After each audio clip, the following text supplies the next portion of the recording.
Жаһандану жайындағы терроризм мен діни экстремизмге қарсы күрес атты халықаралық ғылыми тәжірибелік конференцияға арнайы келген Дін істері комитетінің төрағасы Ғалым Шойкин бұл мәселеде мемлекеттік органдар мен қоғамдық ұйымдарды шоғырландыру керектігін алға тартады. Оның айтуынша, қоғам санасында лаңкестік пен экстремизм идеяларын әшкерелеу керек.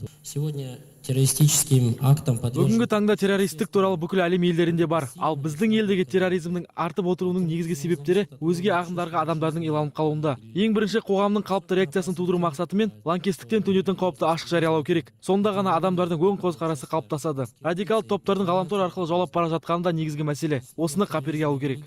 Жалпы терроризм мен экстремизм мәселесі көрші ел Өзбекстанда да қатты белең алуда. Бұл туралы аталмыш конференцияға арнайы келген Өзбекстан Республикасының діни қауіпсіздік бөлімінің басшысы Гүлшехра Маткаримова айтты. Діни қауіпсіздіктің ең басты критерийі ұлттық қауіпсіздік дейді ол.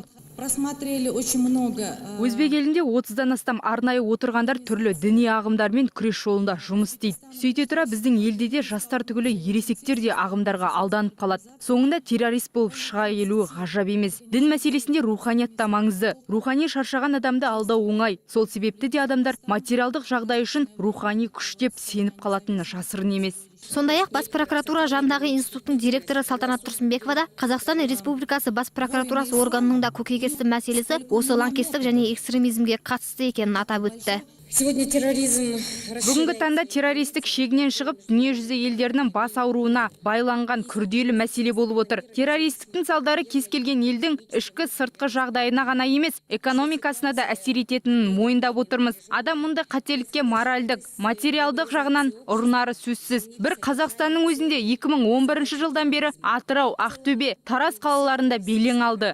Сонымен терроризм мен экстремизмге қатысты баяндамалар оқылған бұл жиында ғалымдар мен мемлекеттік органдар бірлесіп жұмыс істеу керек деп шешті. Зерттеушілердің айтуынша, террористік әрекетке баратын адамдардың 67% 30 жасқа толмаған жастар, 95% жұмыссыздар екен. Ақбота Мұсабекқызы, Сергей Шуйский, Казахньюз, Алматы.